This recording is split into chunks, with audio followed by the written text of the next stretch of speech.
Gurudev Sri Ravi Shankar. He is the one we are going to be reacting to today. I think we have seen him once before on a video, I think it was on chakras. Yep, I recognize him.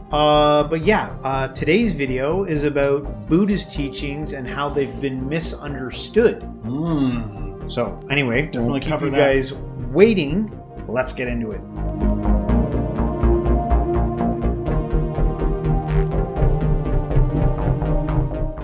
Buddha did not start a new religion. He remained a Hindu sannyasi.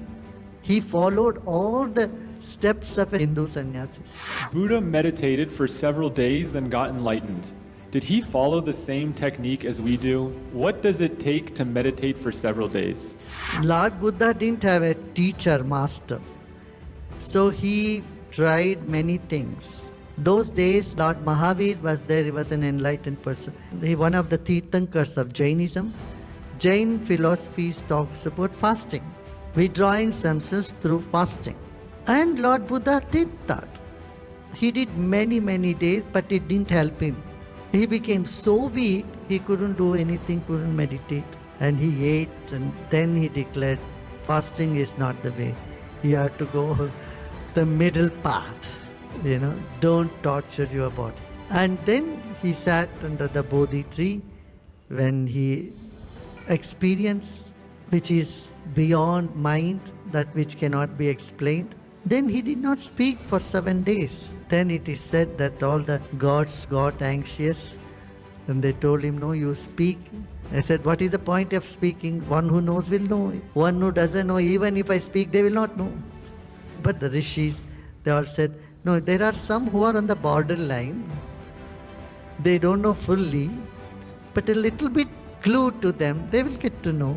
And that's what you need to do. Then Buddha started speaking. And for 40 years, he traveled around. He spoke about Anitya Vadasanga. This is all. The world is impermanent. Just detach yourself from all that is impermanent. And then you watch your own body. Your body sensations are impermanent. We are so caught up with our sensation. Oh, I feel so good. Oh, I feel so bad. Who cares how you feel? Come on. Get up. Throw your feelings away. Your feelings are impermanent. Don't be football of your own feelings. This is what we say in Art of Living. So he said, Vedana Anupachanava, observe the feeling. Observe your breath. Observe your mind. He never said there was no God, there is God. He said, I simply have a technique, you just do it. Actually, Buddha did not start a new religion. He remained a Hindu sannyasi. He followed all the steps of a Hindu sannyasi. That is why the Hindus accepted him as the 9th avatar of Buddha. Even today, whatever the symbol of Vishnu, that is all the symbol of Buddha. You go to Buddhist monastery, you find the disc, the conch, the lotus flower. These are all the symbols of Lord Vishnu. And so, Buddha was very well integrated in the system. The ancient way of life, the Sanatana Dharma. What he was against was, in the Sanatana Dharma, by the time passes, the Dharma, the true Dharma was distorted. People started using sacrifices and he spoke against those. He didn't talk about God, but he 11 questions he said, I'm not going to answer. One of that is about God. But Buddha was against sacrifice. Animal sacrifices they used to do. Actually, people were not following the scriptures. They didn't follow what Lord Krishna had said. Lord Krishna said the same thing. Yajna means not sacrificing something. Yajna is uniting your own mind, body, intellect, memory, ego, all this. Sacrificing your smallness into the Brahman, the infinity. That is the real sacrifice. But people were doing their own things. So Buddha brought all these reforms. Then it became a religion of its own, much later than Lord Buddha. In Buddha also it said, let all the gods and goddesses protect us. Even Buddhism accept there are many angels. Gods and goddesses are angels. And they all protect us. But enlightened being is much above all that. That's what they say. Even Sanatana Dharma also says the same thing. Siddhas, Gurus, then Devas, then all the other lands. Main thing is meditation. Lord Krishna said, he said same thing. He said, meditation will not happen to one who fasts too much and or one who eats too much. It will not happen to someone who sleeps a lot or one who is keeping himself alert all the time. Too much mindfulness. Yoga cannot happen to them. I wonder if in many respects, some Hindus look at Buddha as kind of like the fulfillment of their philosophy or their belief system. The same way that kind of like, you know, Christians see Jesus, or, you know, Muslims may see Muhammad as like, because I get the impression sometimes that religions are loaded. Like, it's too much. People are like, it's too hard to follow this stuff. It's way too hard, until one person comes along and they're like, I'm going to do. I don't even know if they necessarily say, I'm going to fulfill it. They just do it somehow.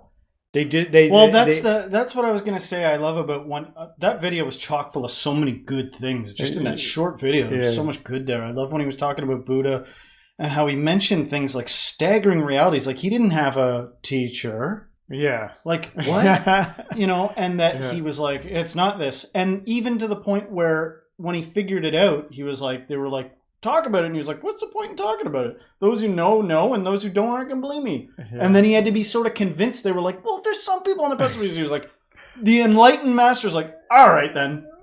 Like, I'll listen to what the people say and I'll go do it. Yeah. I noticed something too, like, I want to be careful here not to offend anybody, but I noticed a lot of the masters, like Osho was always like sitting with like his feet crossed like this. And they're often just sitting there like on stage. It's only when you it's often they show clips of like some white dude that's like doing all the movements or like some white ladies or something, you know what I mean? I know that lots of people do, but I feel compelled to not be too compelled to a way. Like, some people will be like, there's a way, and you're not allowed to say you're enlightened unless you've been consecrated the proper way. But I love examples of people that just were honest. I tried meditating or I tried fasting and that wasn't it. And I tried this and that and that.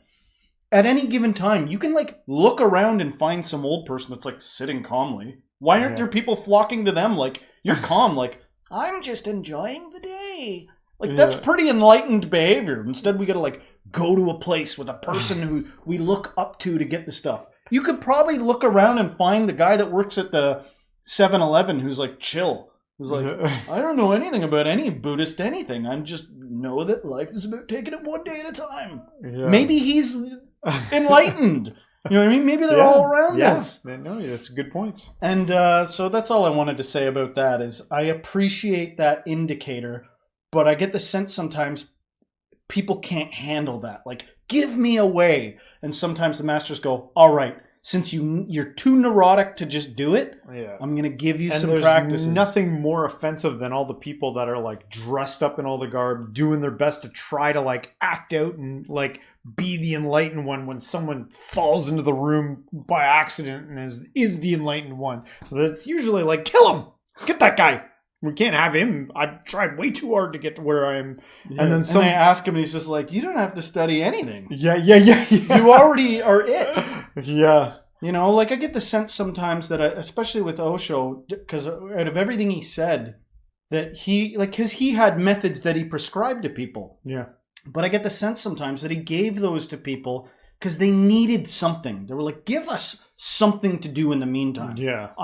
Give me, what are those things that you repeat over and over again? Mantras. Mantras like Ram, Ram, Ram. Like something to dispel the neurosis. I gotta like twist. I gotta bend my body in weird ways because I'm full of all these neurotic holding patterns that I gotta break it up. Yeah. But it can be explained in so many different ways. Mm-hmm. But if at the end of the day, who's to argue if you're like, I've learned no doctrine. Yeah, I've learned only the doctrine of the river and only the doctrine of the lilies of the valley. It's taught me everything I need to know, and I'm good. Are you going to come up to that guy and be like, you heathen? You don't know get what it. I mean? Go learn something. Fill your head up with stuff that you got to forget, that you actually got to work on getting. to you know. become one. So I loved his story about the Buddha. Yeah, And I loved it, and I love the example. I love an example of somebody that's not like me, not all red-faced and sweaty. That's like the real McCoy. It's like chill. You know, you just take some of my chillness. Yeah. You know. Well, guys, hopefully you enjoyed that video. If you did, don't forget to hit the like, subscribe, share this with a friend, and everyone, till next time, Stay spiritual.